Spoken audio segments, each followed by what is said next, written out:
What is actually descriptive statistics? तो जो दो तरीके की स्टैटिस्टिक्स हमने देखी थी, उनमें से हम सबसे ज्यादा फोकस करेंगे कि डिस्क्रिप्टिव स्टैटिस्टिक्स क्यों सीखना जरूरी है। उसके बाद univariate, bivariate, multivariate descriptive statistics में डिफरेंस देखेंगे, ये क्या होता है, और different types of descriptive statistics के बारे में पढ़ेंगे। तो आइए शुरू करते हैं। जैसे कि हमने फर्स्ट चैप्टर में डिस्क्रिप्टिव स्टैटिस्टिक्स की डेफिनेशन बताई थी, it is about summarising and organising the data of the same group. तो जो मेरे पास एक पर्टिकुलर डेटा है, जो भी डेटा मैंने कलेक्ट किया है, उसी पर्टिकुलर डेटा का हम समरी और उसको ऑर्गेनाइज करेंगे। किसके through? Through certain number of central tendencies measures या फिर डिस्पर्जन के मेजर्स, जिसके बारे में हम आगे डिस्कस करेंगे। मीन, मोड, मीडियन, ये सारी चीजों के बारे में हम आगे बहुत डिटेल में डिस्कस करने वाले हैं।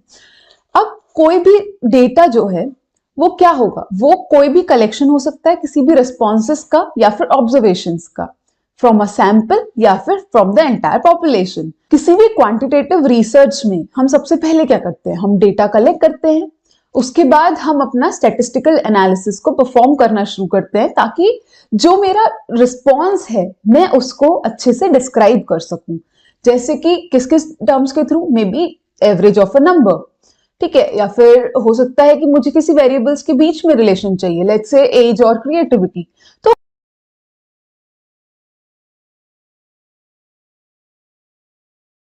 इन सारी चीजों को हम डिटेल में आगे देखेंगे। एक एग्जाम्पल कंसीडर करते हैं डिस्क्रिप्टिव स्टैटिस्टिक्स को समझने के लिए। सपोज मैंने एक स्टडी कंडक्ट करी जिसमें कि मैं डिफरेंट जेंडर के बेसिस पे मैंने लोगों से पूछा कि भाई आप क्या क्या अपने खाली टाइम में करना पसंद करते, कौन सी एक्टिविटीज। लेट्स से उसमें एक्टिविटीज हैं कि भाई कोई ड्राइंग करना पसंद करता है, कोई नेटफ्लिक्स पे सीरीज वॉच करना पसंद करता है, कोई इंस्टाग्राम को स्क्रॉल करना पसंद करता है। तो हमने एक सर्वे कंडक्ट किया जिसमें हमने पार्टिसिपेंट से पूछा कि कितनी बार वो पिछले साल में उन्होंने ये एक्टिविटीज परफॉर्म की हैं। तो इस पर्टिकुलर सिनेरियो में जो डेटा सेट है, वो मेरा रिस्पॉन्सेस जो मुझे सर्वे से मिला है, वो मेरा पर्टिकुलर डेटा सेट होगा। अब हम इस पर्टिकुलर डेटा सेट पे अपना डिस्क्रिप्टिव एनालिसिस परफॉर्म कर सकते हैं, जिसमें कि हम ओवरऑल फ्रीक्वेंसी जान सकते हैं हर पर्टिकुलर एक्टिविटी का, हम एवरेज निकाल सकते हैं हर एक्टिविटी का, या फिर हम स्प्रेड ऑफ रिस्पॉन्सेस भी पता कर सकते हैं, जो कि वेरिएबिलिटी मेजर कहलाता है। तो ये हुआ एक पर्टिकुलर एग्जाम्पल। इससे आपको समझ में आया होगा कि हम डिस्क्रिप्टिव स्टैटिस्टिक्स कैसे और हम क्यों परफॉर्म करते हैं। अब देखते हैं डिफरेंट तरीके की डिस्क्रिप्टिव स्टैटिस्टिक्स। अब सपोज मान लीजिए कि मेरे पास एक ही पर्टिकुलर वेरिएबल है, ठीक है। सपोज मेरे पास वेरिएबल है watch a series on Netflix.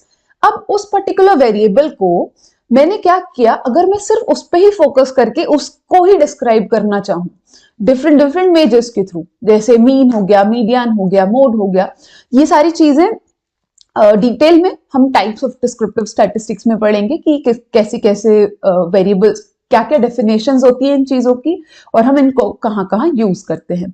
But इसमें यूनिवेरिएट डिस्क्रिप्टिव स्टैटिस्टिक्स का मेन गोल जो है, वो हमारा हर वेरिएबल को सेपरेटली डिस्क्राइब करने के लिए, एग्जामिन करने के लिए यूज होता है, जिसमें कि हम टूल्स जैसे कि एक्सेल, पाइथन, ये हम आसानी से इन टूल्स को यूज करके अपने यूनिवेरिएट डिस्क्रिप्टिव स्टैटिस्टिक्स परफॉर्म कर सकते हैं।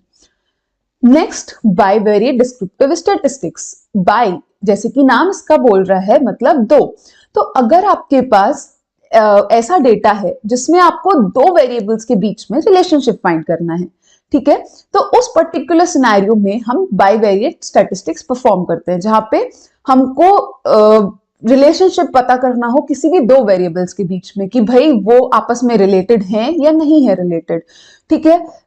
लेट्स कंसीडर ये पर्टिकुलर एग्जांपल जो हमने अभी देखा था, जहां पे हम लेट्स से हम एक रिलेशनशिप देखना चाहते हैं कि भाई कितने लोग पेंटिंग करते हैं और वही सेम लोग नेटफ्लिक्स पे सीरीज भी देखते हैं क्या।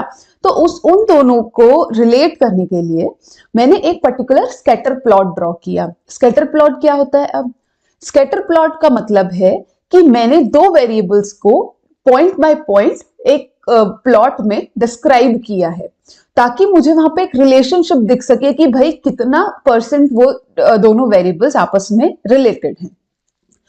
Coming to the third descriptive statistics, जिसको हम मल्टीवेरिएट डिस्क्रिप्टिव स्टैटिस्टिक बोलते हैं। जैसे कि आपने देखा यूनिवेरिएट मतलब जब मुझे एक वेरिएबल पे अपना डेटा का एनालिसिस करना हो, बाईवेरिएट मतलब दो वेरिएबल्स पे मेरे को अपना एनालिसिस करना हो, मल्टीवेरिएट का मतलब अगर सपोज मेरे पास दो से ज्यादा वेरिएबल्स हैं, अब मुझे उनमें देखना है कि भाई उनमें आपस में कितना रिलेशनशिप है, तो मैं विजुअली उस चीज को बहुत आसानी से देख सकती हूँ कि कैसे। सपोज एक एग्जांपल लेते हैं कि हमने top smartphone ratings figure out किया। मेरे पास एक डेटा है जिसमें कि टॉप स्मार्टफोन की रेटिंग्स हैं। वो रेटिंग्स क्या हो सकती हैं? बैड, एवरेज, गुड, ये 3 तरीके की मेरी रेटिंग्स हैं। अब मैंने उनको मॉडल और उनके फीचर्स, तो मेरे पास 3 पर्टिकुलर वेरिएबल्स हैं। लेट्स से एक है उनका मॉडल, सपोज वो सैमसंग गैलेक्सी फोन है या फिर एप्पल का आईफोन है या फिर नोकिया लूमिया है, ये मेरे डिफरेंट मॉडल्स हो गए। सेकेंड फीचर जो मेरे पास है वो है कि उन फोन में क्या क्या चीजें हैं, मतलब कैमरा कितना अच्छा है उसका, बैटरी बैकअप कौन से फोन का बेटर है, प्राइस कौन से फोन का सस्ता है, ठीक है। और तीसरा जो वेरिएबल है मेरा वो है हमारा रेटिंग्स। तो उन पर्टिकुलर और रेटिंग्स हमारे पास जैसे कि बैड, एवरेज, गुड, तो ये पर्टिकुलर टेबल मेरे पास है। मैं इन तीनों वेरिएबल्स में आपस में रिलेशनशिप देखना चाहती हूँ कि भाई सबसे अच्छा फोन मेरे लिए इन सारे क्वालिटीज में कौन सा रहेगा। भाई सस्ता भी हो वो, उसका बैटरी बैकअप भी अच्छा होना चाहिए, कैमरा भी मुझे अच्छा चाहिए, उसका प्रोसेसर भी अच्छा हो, तो मेरे को गुड क्वालिटी वाला फोन चाहिए होगा, गुड रेटिंग्स वाला फोन चाहिए होगा। तो उसके लिए हमारे पास बहुत डिफरेंट तरीके के चार्ट्स और ग्राफ्स होते हैं। जैसे कि एक मल्टीवेरिएट एनालिसिस को डिस्क्राइब करने के लिए हमारे पास हीट मैप होता है, जिसमें क्या होगा कि मैंने मॉडल वर्सेस फीचर्स, जैसे कि एप्पल आईफोन हो गया या फिर नोकिया लूमिया हो गया, उसको मैंने वाई एक्सिस पे रखा, और फीचर्स उसके जैसे कि screen size, price, battery backup, ये सब मैंने एक्स एक्सिस पे रखा। अब आप लोग सोच रहे होंगे तो 2D ग्राफ हुआ, इसमें तो थर्ड वेरिएबल हम कैसे रिलेट कर पाएंगे?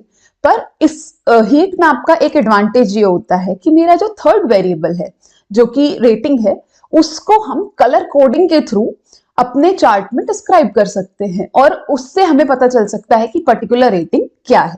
जैसे कि आप इस पर्टिकुलर ग्राफ में देखेंगे, यहाँ पर मेरे को ग्रीन में जो भी चीजें दिख रही हैं वो मेरी गुड रेटिंग्स हैं, ठीक है। येलो में जो है वो एवरेज रेटिंग्स हैं, जो कि 8 और 7 के बीच में मुझे दिख रही हैं। गुड रेटिंग का मतलब 9 से ऊपर जो रेटिंग्स है। तो इस तरीके से हम मल्टीवेरिएट एनालिसिस करके अपना डेटा को डिस्क्राइब कर सकते हैं। Coming to the next topic, जो कि है टाइप्स ऑफ डिस्क्रिप्टिव स्टैटिस्टिक्स। अब थोड़ी देर पहले आप मेरे को बार बार बोलते हुए देख रहे होंगे कि भाई ये फ्रीक्वेंसी है, ये मीन है, ये मीडियन है। तो अब हम देखते हैं कि ये किस किस तरीके से हम डिस्क्रिप्टिव स्टैटिस्टिक्स को डिवाइड करते हैं। तो हम प्रॉपर्टीज के बेसिस पे, अगर जो भी मेरा डेटा है उसकी जो भी प्रॉपर्टीज है उसके बेसिस पे हम अपने डिस्क्रिप्टिव स्टैटिस्टिक्स को 5 कैटेगरीज में डिवाइड करते हैं। First, measures of frequency, second, measures of central tendency, third, measures of dispersion और वेरिएशन हम बोलते हैं इसको, fourth, measures of position, and fifth, measures of shape. तो सबसे पहले देखते हैं मेजर्स ऑफ फ्रीक्वेंसी। इसका जैसे कि नाम डिफाइन कर रहा है, फ्रीक्वेंसी का मतलब कि कितनी ज्यादा बार कोई भी चीज रिपीट करती है अपने आप को।